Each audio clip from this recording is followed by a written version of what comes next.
Alright, well, welcome to the channel. Sorry I don't have a big intro, but yes, I have this propped up against a chessboard. I like chess. I like games. Anyway, this is a new game, to me anyway. It's not a new game, but it's new to me. But this is Dice Throne. And there's not a lot of videos on reviews or anything like that. So I thought I would kind of go through and do different things on Dice Throne for a while. I'm taking a break from Magic, The Gathering, where I'm hit Star Wars, but I feel like there's enough people hitting on that. But Dice Throne is something that a lot of people really haven't talked about much that I've seen that review the different things, and not necessarily review, but just go over the different aspects, the rules, the different things that are questions. And just, I want to kind of do that the next couple weeks. I want to cover, or the next couple months, whatever long it takes, to cover all the characters. It's a game I fell in love with really quickly. And at the shop I go to, there's a lot of different people that really like this game. So, saying all that, why is that up there? I don't know. But saying all that, sorry, sidetracked for a second. I really want to cover each character and give an analysis. That's a better word. And give an analysis of what happens with these guys. And the first one I'm going to do it with is Paladin. Why the Paladin? Because he was the one that was on top of my pile. I am short 4 sets. They come in packs of 2 mostly. I have the Marvel. I have Season 1 and Season 2. I do not have the Battle Chest yet. That is one thing I still want to get, but that's in the future. Way too many projects, way too much work, way too many bills to cover. But anyway, we're going to get into it right now. This is the Paladin. I find him very enjoyable. The nice thing about Dice Throne is you're not playing a game where everybody is head and shoulders above everybody else. It is more of the fact that it's a level playing field. So you have some characters that are stronger in strength. The Barbarian's insanely strong. You have some characters that are late game, like the Black Widow. You have some guys like this one that is very well balanced. And just, you go through the list. This guy is a very well-balanced guy. He goes through a lot of CP, which is the little token here. Everybody has one of these tokens that have kind of the picture on it. As you see, it matches. And then you also, in a 2-player game, you start with 50 life. And in a 4-person game, you start, or multiple people game, you start with 35. So you can change that however you want. You can adjust it depending on who you play. But those are 2 tokens. That's your life token. Can also work with magic, unless you have a life gain deck that's insane. And you also have a CP token. Some of these are really easy to work with. This guy's ain't too bad. But I have a couple people that when you go to do it, it's just like, holy crap. But his ain't too bad, at least the one I have. So this is basically a game of Yahtzee on steroids. You have dice. You have all 5. It's a 6-sider. You have different symbols. On this particular guy, those are the 4 symbols you have. Sword, helmet, life, and prayer. The ultimate is what you want every time. That's the one right here in the middle. You want to get 5 of a kind of this one right here. Whatever one is showing here, that's the one you want. Usually it gives you a little bit of everything. This guy gives you a gain of blessing of divinity.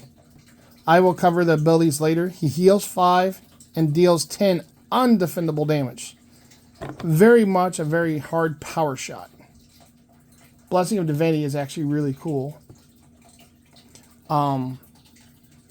But this is a game that's very much an attack, a defense, an upkeep. If you've played Magic, which you're on this channel, so most likely have. You have an upkeep, I forget what it's called, an income phase, a main phase, offensive roll phase, targeting phase, defensive roll phase, main phase, and discard phase. For the upkeep phase, whatever the tokens are thrown on you, I'll just show you this card real quick. Whatever these tokens are thrown on, they will be put kind of up here somewhere with the life token. And then on your upkeep, which is the first thing you do, you will trigger those effects. Again, I will cover these in a bit. This guy gets the Blessing of Divinity, which is the bottom one. Really nice one. Heals 5 and deals 10 damage. So basically he heals a little bit and he does massive. Anything around 8 to 10 is a really hard shot for an average throw. You throw the attack modifiers, you throw, which is kind of like an upgrade. You throw some of this other stuff on it. It can make the hit a lot harder. But again, we're hitting a lot of stuff that's really hard to cover. I will be throwing some games on. Me and my friend's going to do like a little mini tournament, and we're going to record quite a bit of it, so that way you get a taste. But I wanted to cover each character individually. So the Paladin, we're going to start off here, where we're going to zoom in. And he has a passive. It's a tithe. You may re-roll one of your dice at any time for 1 CP per re-roll. You may draw a card at any time for 3 CP per card. So you can roll one of your dice at any time. And then you can also draw at any time, but it's going to cost you 3 CP to do it. But card draw can be a very, very big thing for you. On the cards that you draw, again, I'm going to zoom out a little bit the other way. There we go. On the cards you draw, you have upgrades. This one's Holy Attack. That would go over here on this one you just put on top. Okay, I have the board kind of angled. But you throw it on top, and then whatever you roll would be dependent. Like, your average one would be a small straight, would be heal 1, deal 6. Large straight would be heal 2, deal 6. With this, it's heal 1, deal 7, heal 2, deal 9. So it does give a little bit of a difference. It's not huge, but those little things really add up. So that's your upgrade. That can be played during your main phase. That's an upgrade. You have the roll phase cards. They cost CP to play. Don't want to use that finger. This is a roll phase thing. You can change the value of any one die. You can do a helping hand, which select one of your opponent's dice and force them to re-roll it. Sometimes that's disadvantage. Samesies, I can make it one the same. You have the red outline, which is an instant action. It costs 1 CP. This one's tip it. Increase or decrease any die by value of 1. That can be done at any time. Obviously, you want to do it during a roll phase, but you can do it at any time. This one is just a basic double up. Usually beginning of the game, if I draw it, as soon as I draw it, the first thing I do is do it. I can draw 2 cards, pay CP. You have another main phase action, roll phase action, instant action. Blessed is a main phase, so that gives you different abilities depending on what you roll on that one dice on that one. But that's kind of your hand. You start with 4, and every turn you draw 1. If you're the first person to go, you do not draw 1 or get a CP, but every other turn after that you get a CP and you draw 1. And then that's just kind of your order you do things. That's on there. I always put that on the bottom. So that way when I do this, I can throw it on top, blah, blah, blah. So that's kind of covering the basics of it. I won't be doing that every time. But since he's the first one I'm doing, I will cover that now. So anyway, we're going to cover it. I've already covered the tithe. So we're going to come here. And we're going to look at the different abilities. Righteous Combat. You got to have 3 swords and 2 helmets. You deal 5 damage and roll 2 dice. Depending on what you roll, if you get a helmet or a sword, if you get a helmet, you add up 1 damage to it. If you roll a sword, you get 2. On a heart, you get 2. You heal 2. And on a praying hand, you get 1 CP.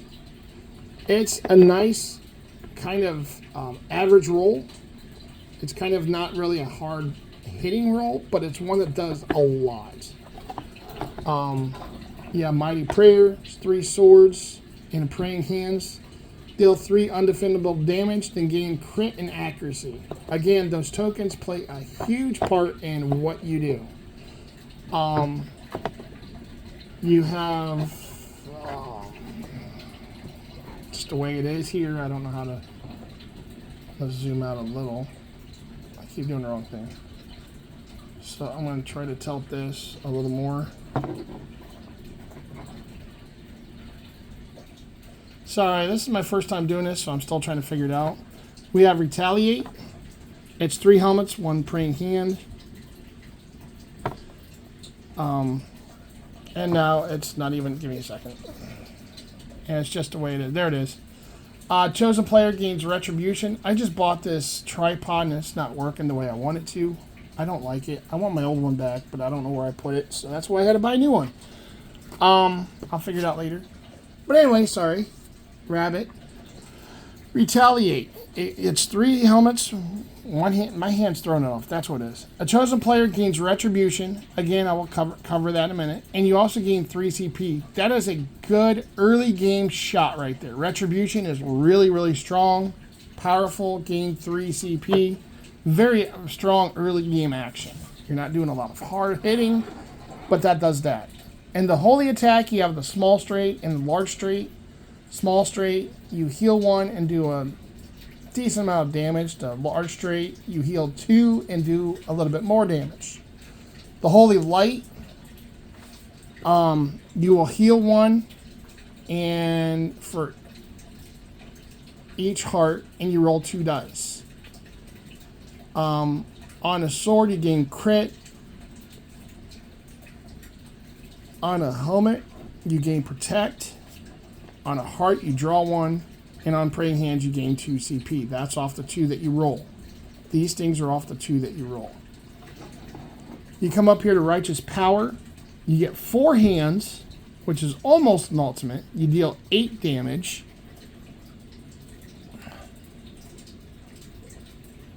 And you gain a crit and 2 CP. This guy uses a lot of CP.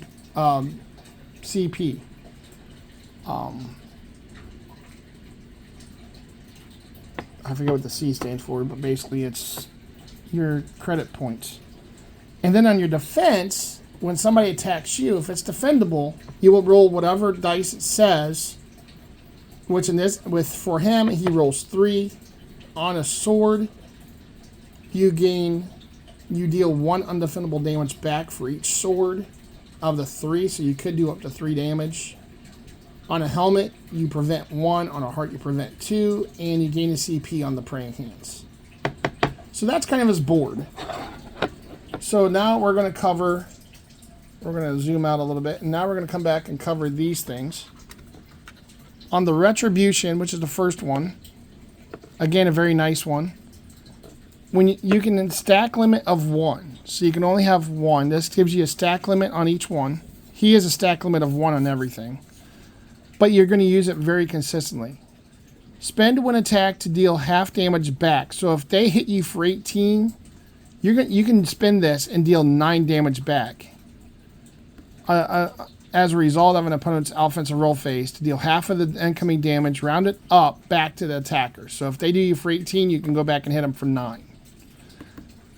They can hit you really hard, but you can turn around and have a good hit with your offensive roll on your turn. And the half roll on their turn, you can very easily inflict more damage than what they inflict you on a round turn.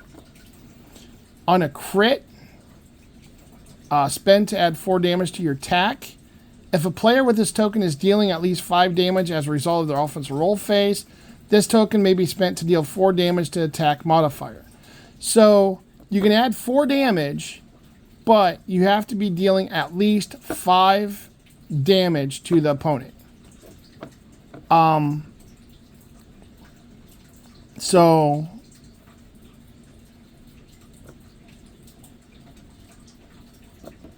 the offensive roll phase, if it gets stolen by the opponent, which you do have main phase actions that actually moves tokens around. But if a player with this token is dealing at least 5 damage as a result of their offensive roll phase, this token may be spent to deal 4 damage as an attack modifier. That's what I'm talking about. So if I'm hitting you for 6, let's say I turn around and get you with the small straight. I heal 1, I deal 6 damage. I use the crit, that 6 is now 10 damage at you instead. It's all defendable, so you get that defensive roll. The opponent gets the defensive roll. But that is a very nice thing to do. He's a very well-rounded. He has a good offense, he has a good defense. It's not super hard hitting, but with the retribution, which as you can tell, if you look at this, there's a lot of retribution. There's retaliate.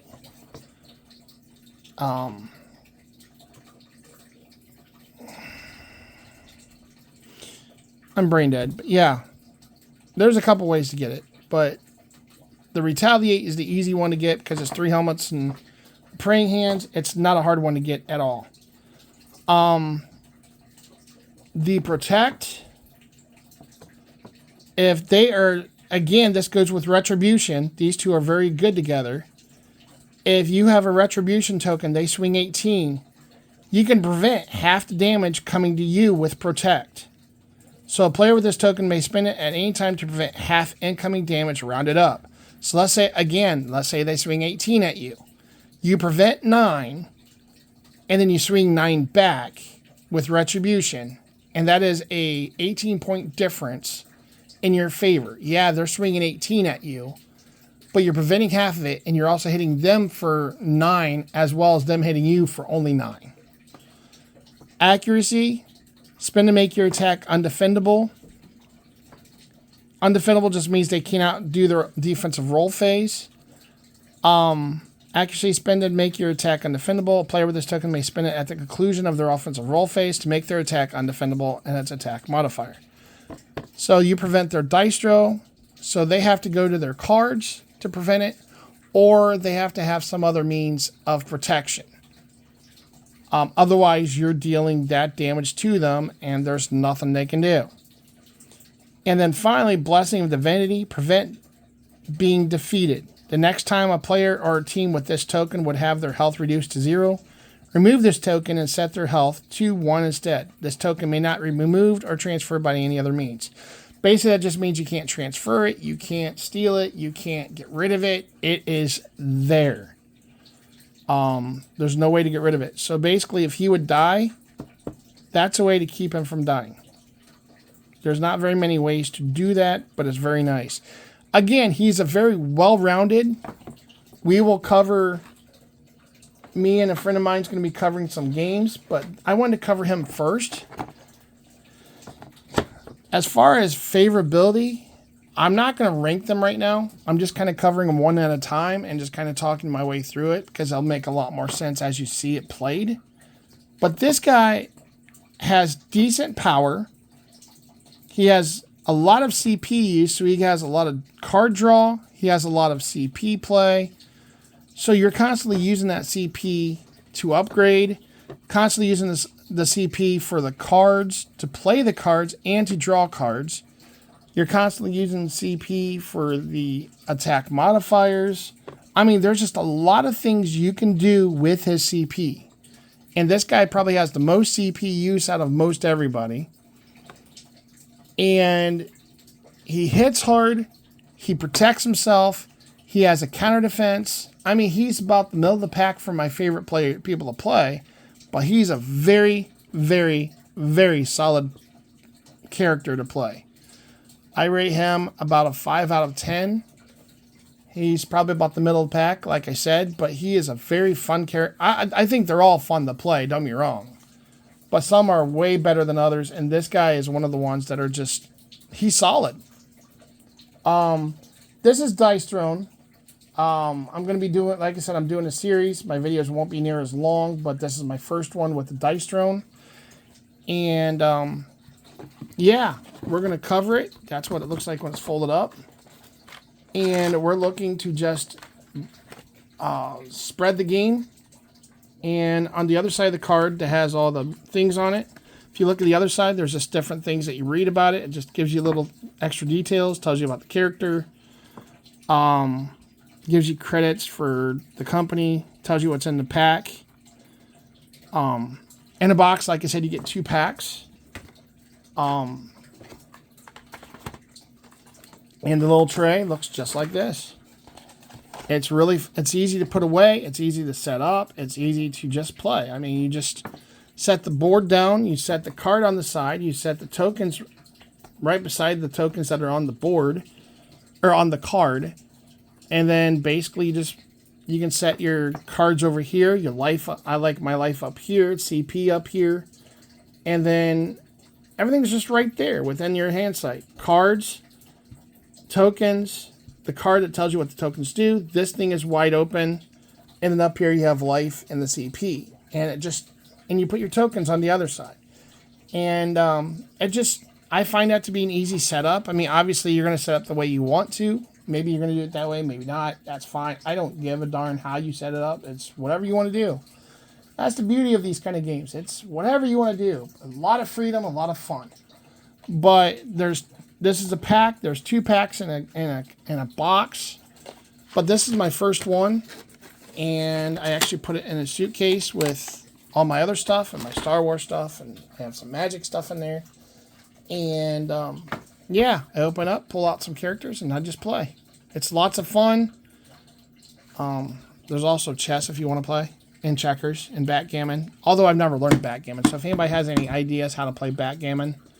Anyway, this is my first time doing a review analysis on Dice Throne. So if you guys have any suggestions, you guys like the video, thumbs up, subscribe, and I'll see you in the next one. You guys have a blessed night.